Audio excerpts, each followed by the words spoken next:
Welcome to the Mind of Basketball Podcast, Playoff Edition. I'm Evan. I'm Ja. And this is our basketball podcast, Playoff Special, where we recap, break down, and analyze players and teams from previous games in the playoffs from the previous few days. And Ja, last time we spoke, we predicted and previewed the second round of the NBA playoffs. And now 2 games are in from each series. So let's talk about it. What series would you like to talk about first? Let's just get out the way. Miami versus Philly. You really want to start with that series? Come on, man. Come on, man. Like look at.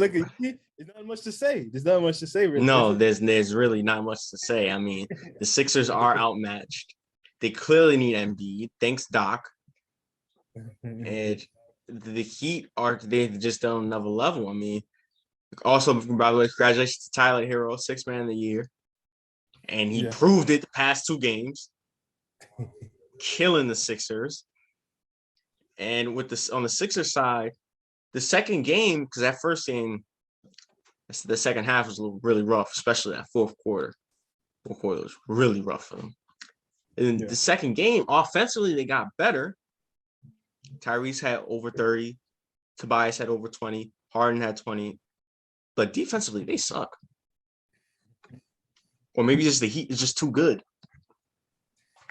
But, man, they can't guard the 3. The Caleb Martin, Gabe Vincent, Tyler Hero. I mean, Jimmy Butler even. Like, they knocking down the long ball. Sixers have no answer. And also on rebounding. I saw how many times he got killed in the rebounding category last Well, when you have a stubborn coach telling that he's going to stick with the backup center, who clearly is no match for the all-star on the other end center, and Bam Adebayo, and defensive player of the year nominee, which should have been. Exactly. You could see they was bringing it all offensively. Again, you just said Maxey showing out. Maxey doing better than Harden. I know everybody making fun of that right now, but yeah. And but defensively, they just don't have that heart or that hustle.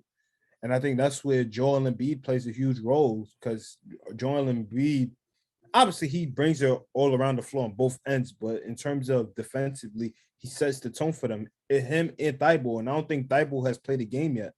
So, Thibault played. Oh, he played. Okay, so because I haven't seen much of him, but exactly. but he's played. But it's like it's we could just call it quits at this point. And it doesn't seem like Embiid is going to be back for Game 3. Yeah, this series is over. It's only 2-0. This series is over. I'm sorry, Philly fans. You might as well just don't win a game. Why would you do that to yourself? Like, just enjoy the offseason. Quicker you get this done, quicker you get to Cancun, quicker Harden gets to the clubs, because you want to go there. Yeah. Oh, and real quick. Also, Miami Heat defense. You could just see how much they locking in on Harden. They know he's trying to. He's trying to play make. So they locking that up big time. Well, because they know if their only chance without Embiid is for Harden to go off and for Harden to do everything. You limit Harden, you win this game. What have they done? Limit Harden. Exactly. They don't care about no Tyrese Maxey. He could drop 34. Cool. You still gonna take his dub. So yeah, Miami Heat, like I said, no match. Or Sixers, no match for the Miami Heat. They're just different. The skill level, the talent is just different, especially without arguably the MVP of the league and Embiid being out. Thanks, Doc, once again. All right, let's move on to an actual entertaining series. Would you like to talk about Milwaukee versus Boston? Yeah, let's talk about Milwaukee versus Boston. In Game 1, the Celtics, they came out gunning and running. They came out hot, but the Bucks came back quickly. And 2 things I want to know. In Game 1, it showed that Giannis is not KD. He was bulldozing everybody, Yeah. and he had a triple-double. And two, Drew Holiday. He was a big reason why they won game one. Yeah. And also on Boston's side, Jaylen Brown didn't have the best games. He really struggled. But then when you go to game two, maybe Giannis is KD. And what way? well, I mean, the Celtics were able to pretty much contain him for the first half when he struggled. I mean, until like midway or the start of the third quarter, he had 5 points. Yeah. And he was really struggling. Now, of course, that third quarter, he really started to get it going. Once that third quarter, they were already up by 20 or so. And they did a fantastic job on Giannis. So, of course, he can't be contained throughout the whole thing. So, yeah, he's not KD. But they did a fantastic job of guarding Giannis. And like I mentioned Jaylen Brown. Now, he was a big reason into this blowout in game two. He's stepping up big time. And they're going to need some from Jaylen Brown and Tatum both, which they played both excellent games. Game two. They need more of that. They need more of that level of consistency, and they can win this series. Because even though the Bucks don't have Middleton, they're still a tough matchup. Yeah. It's a tougher matchup than the Nets. Don't do that. And yeah, the defense of the Celtics is still proving itself. Yeah. Yeah, hell yeah. And that's all I like. And that's what you like. Again, is I of course we still both got this going to a 7-game series, but this is the way that Boston could win. Defensively, knowing what they bring, they were the best defensive team in the league. Or they are the best defensive team in the league right now. And also the fact that you, of course, your stars gotta be on their A game, regardless. This is the postseason where it matters the most. And during this time, you expect your stars to show up big. And that's what I expect Jaylen Brown and Jason Tatum to be at the same time together. Not one is off and the other is on, or both of them are off, because there's no chance. And so it's a great thing that Jaylen Brown had this bounce back of a game, because that's what Boston needs. They need all their stars to be on it, or their important guys, or their important players like Marcus Smart to be on it, especially knowing his role defensively. You want your guys like Al Horford to be turning back the clock a little bit, doing what he does and stuff like that. You just want it. Robert Williams, you just want it. You want them to bring that intensity that they do defensively while also having your stars having it going offensively. And that's how they're going to beat the Bucks. Again, you're not going to stop Giannis. Giannis is going to probably average like 50, but hey, at least you're still doing what you got to do. And another thing about the game one win for Milwaukee and game two loss is that in game one, the other guys stepping up. The other guys, the shots. That's a reason why Giannis had a triple-double. Yeah. He got a lot of assists from Bobby Portis and Holiday and Grayson Allen, Pat Connaughton. But in game two, they couldn't hit shots at all. It was a really rough struggle. Yeah. And maybe that's the Boston Celtics game plan. Just this kind of similarly to with the Nets. Hone in on the stars. Yeah. Let the other guys try to beat you. In game one, the other guys helped in beating you. But in game two, you see how that flipped. Yeah. Yeah, but this is an interesting series. The series is 1-1. And can you give a prediction now since it's 1-1? Are you comfortable? How you want me to give a prediction? I got the Milwaukee Celtics.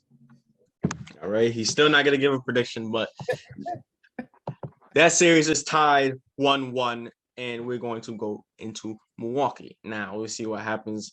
Should be interesting. And let's go back. Oh, let's stay. And I go back. Let's go to the Suns and the Mavericks first. We'll save the other series for last. Best for last. That's the Suns and the Mavericks. Now, you said Luka's going to average 40. I say he's going to average 50, but he kind of below that right now, but he's still close. He's still close. Yeah, Luka can do it all. Just not against the Suns. He can't. It's an impossible task. The other guys have to step up. Just like how Spencer Dinwiddie, Reggie Bullock, Maxi Kleber. Maxi Kleber had a good game in game 1, but and Jalen Brunson, they stepped up against the Jazz. They're desperately going to need that because Luka cannot beat this Suns team. They are too good. Chris Paul is too good. Devin Booker is too good. I want to hone in on that game 2 game specifically. And I know game 1, of majority of it, the Suns really controlled it until, the Mavericks really tried to get back into the game. But by that point, it was over. And Luka dropped 45. Like I said, Luka can't beat these Suns, not by himself. In game 2, Devin Booker and Chris Paul, they kind of in the first half. They didn't really do a ton. And then that third quarter, Devin Booker stepped up. And then in the fourth quarter, Chris Paul took over. It's Chris Paul. This is what he does. He takes over games late. We've seen it throughout his whole career. You don't believe me? Just look it up. Don't believe me? Just look at the Clippers series. Come on. Don't believe me? Look at the Jazz series when he was in Houston. You don't believe me? This is what he does. When you say Clippers, which one are you talking about? When he lost to OKC or when he lost to Houston? That's foul. I'm joking. That's foul. I'm joking. That's so foul. Hey, Mike Conley. All right, don't do that. Come on. Listen to me. Mike Conley ain't doing that now. Chris Paul can still give you buckets. I don't know what the hell happened to Mike Conley, but Chris Paul can take over games late, and he did it again in game 2. And then Devin Booker said, "Take your rest. I got these. Let me just hit these three threes, and I'm gonna join you because this game won't be over by then." Hit those 3 threes. He went on the bench because that time it was like 5 minutes left, but he went on the bench. The game was over. They done turned a 6-point lead into 20 in a matter of 3 minutes. Just like that. Just like that. Because the game was competitive in game 2. Yeah, it was. The Suns team is just different, man. And the Mavericks had the lead for most of that time. They even went to halftime with the lead. I know it was a 2-point lead, but they went to the halftime with the lead. But, again, the Suns been through this before. The Mavs are new to this because, they legit never been in the second round since your man's won a championship. Yep. And so they're not used to or adjusted to being in a situation like this. It's against a team that everybody has as a championship favorite. Like the Dallas Mavericks, they are playoff contenders, but you don't see them being championship favorites. You probably got them as a possible dark horse if things was to go their way, but they're not championship favorites, unlike this Phoenix Suns team who legit did it last year and is trying to do it again this year. And they was showing it all season. And you can clearly see Chris Paul, point guard, we already know what he's going to do. There's not really much to talk about with him. You know what I mean? There's not really much we could say because it's already self-explanatory itself. Devin Booker, in my opinion, a superstar in this league, or pure scorer in this league. You know what he's going to do when it's time to take over games. Man, he did what he did in the bubble again. Don't forget when he he made that shot. Yep. So it's PG. Exactly. Don't do that.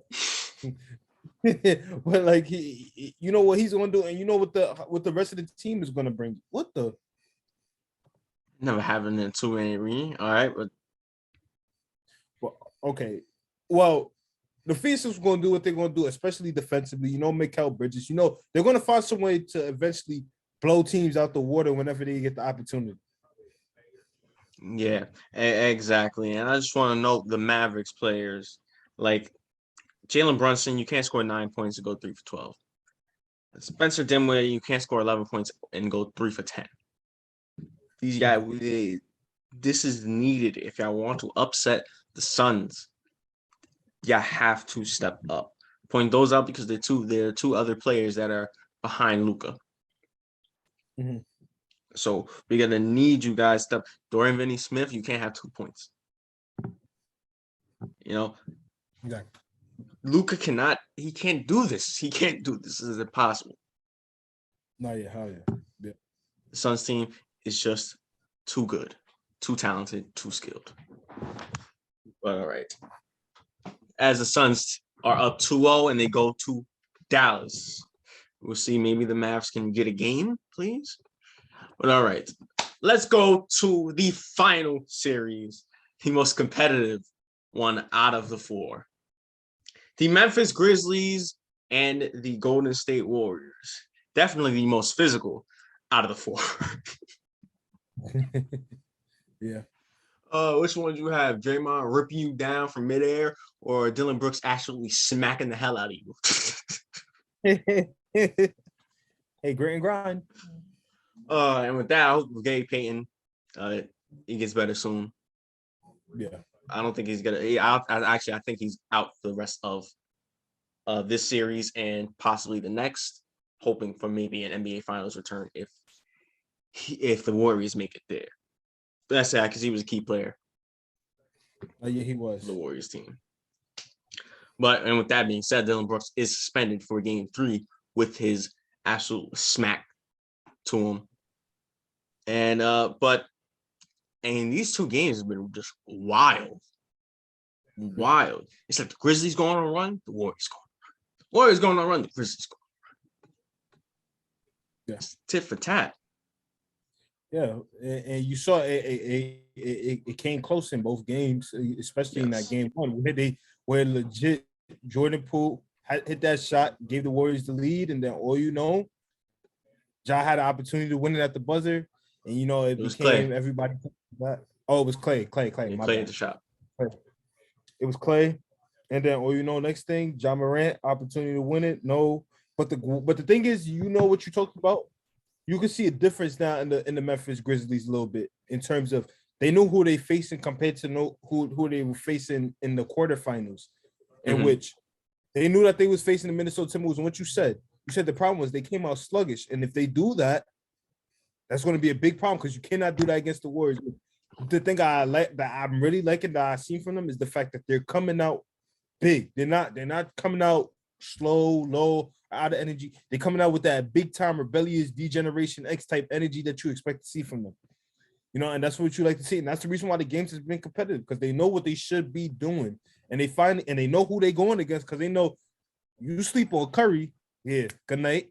You sleep on Clay, even though he's been kind of struggling in these series, good night. You sleep on Draymond gonna play make the hell until he get like 50 assists, good night. And Jordan Poole, it's a pool party. Just join in. This whole Warriors team, the moment you give them an opportunity to strike and they smell blood, they're going to go right at your neck. So it's a good thing that they was able to pick it up, pick up the energy, pick up the tempo, pick up the pace. Yeah, and that's what I want to touch upon. The fact that the Warriors have been competing and being in it with Klay Thompson, who's been really struggling in both games, Game 1 and Game 2. He's been really struggling, and he traveled on the final play. In an attempt to tie the game, he had traveled. And Curry's another one as well. I know he's got the points up, and he's doing other things, but he hasn't been same Curry. He's been struggling as well. Not as much as Klay, not nearly as much as Klay, but he's been struggling as well. The most consistent player in these past two games, Jordan Poole, he's been playing great.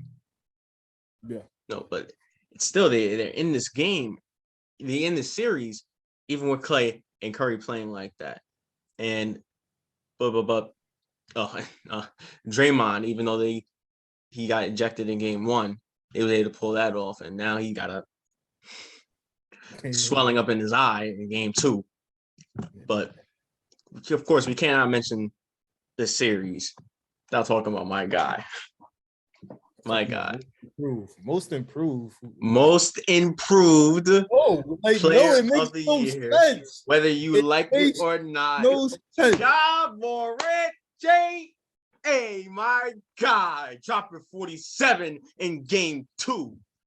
He was a star. Kidding me? Yeah, that makes no sense. Are you kidding me? 47 in Game 2. He came to play. He came to ball. Yeah. And man, the Grizzlies got to win this series. He's got to be the one leading the charge. That's what he's trying to do. Yeah, sure. He can get most improved in the playoffs, sure, but not. Listen. Cut it out. Ja Morant. All right. The fact that this man is doing what he's doing at such a young age against this elite team, even though he carried, is crazy. I know you saw Okay, the clip. so I'm gonna wait till after. Yeah, I know she's talking about. Even though he carried. I mean, I love watching Ja Morant play. He has the intensity, he has the joy, he has the fun, the excitement, and the serious tone to it. He's just loving it, and I'm loving it too. I love watching him play. Real quick, is he better? Is he doing better than D Rose at this point? Well, Josh 23, D Rose when he was 23 I know he was the MVP of the league. Wasn't he MVP at 24? Oh, was it 24? I thought it was 23, but I could be wrong. Maybe it was 23. But is he doing better than D Rose? No, Ja Morant doesn't have an MVP, and D Rose had got to the Eastern Conference Finals. Okay. If he beats Golden State, yeah.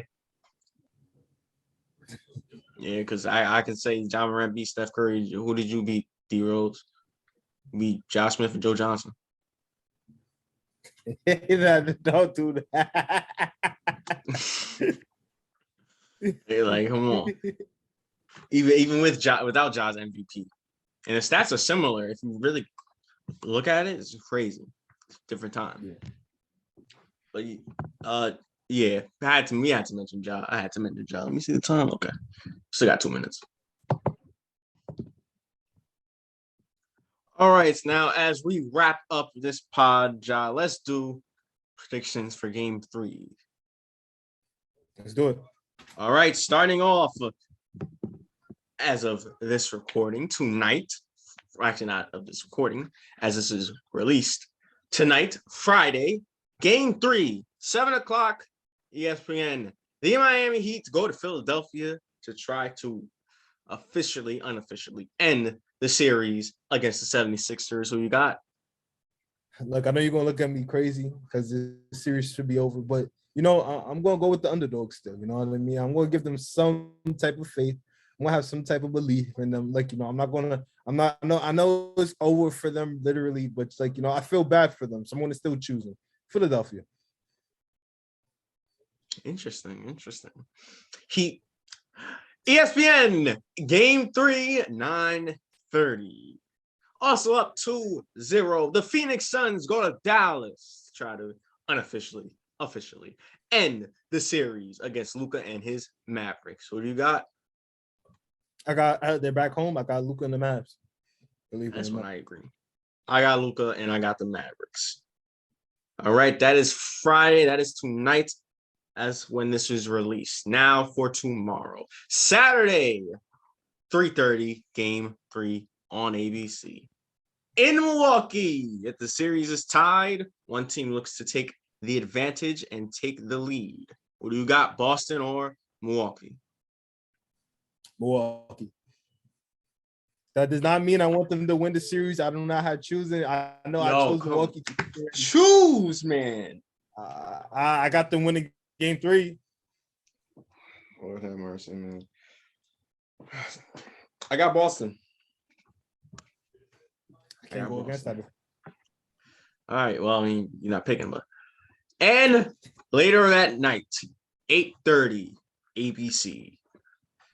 After 2 incredible games in game 1 and game 2 in Memphis, now we go to the Bay Area. Memphis Grizzlies. No Dylan Brooks because he want to commit murder, up against the Golden State Warriors with Draymond and his swollen eye looking like he just fought Ivan Drago. What do you got? If he dies, he dies. But yeah, I got Golden State. They're back home also. They know their gym better than anyone else who knows their gym. I agree. I got Golden State. All right, Ja. Those are our game 3 predictions. We'll hold off on the game 4 predictions, but by the time our podcast comes back, some series might end. Yeah, possibly. And so, but before we cut out, let me ask you a question. And I know this has nothing to do with the postseason, but let me ask you a question because please, you got to make it make sense to me. I know you're going to try to refute it, but in all seriousness, let's be honest. Zion Williamson, who averaged 27 last season, right? If he was to average 30, are you telling me you're giving him most improved because he averaged 30? It's compared to 27? Ja went from 19 to 27. You see the difference? 19, 27. You said 26 to 30. He averaged 19 last season? Yes, he averaged 19 last year. I've been telling you this. Oh, I didn't know he averaged that low. I thought he averaged way more than that. He wasn't an all-star last year. I know he wasn't an all-star, but he still played like a star. He still put his team in a situation. He played like the best player. Postseason. And they made the postseason. Because of Dylan Brooks, yeah. Don't know. Not because of Dylan Brooks. So Dylan Brooks played great in the play-in. Don't do that. Okay, he played great in the play-in, but still, he's the main. John Morant is the main reason, or the top reason, to why they made the play-in, until why they even beat whoever they faced in the play-in, which was the Golden State Warriors, and made it to the Spurs, and made it to the postseason. Okay, yes, John Morant was the best player on the team. Doesn't mean he was a star. He was a rising star. Yeah, he was a star. He's 85 overall. Okay, you act like as if that's like a 75 overall. That's an 85. He's a rising. 85 is a rising star. Oh, like a star is about the 87, 88, 89, 90. And the superstars now we get into 92, 93, 94, and up. Okay, in my opinion, I say it was a rising superstar. I'm not going to say he was a star. He was a rising star. There's just no way. Matter of fact, he was about 86. He's about 86. And now he's 93. Do you see the jump? Thank you. Duh. So how would you put Zion in that situation? 0.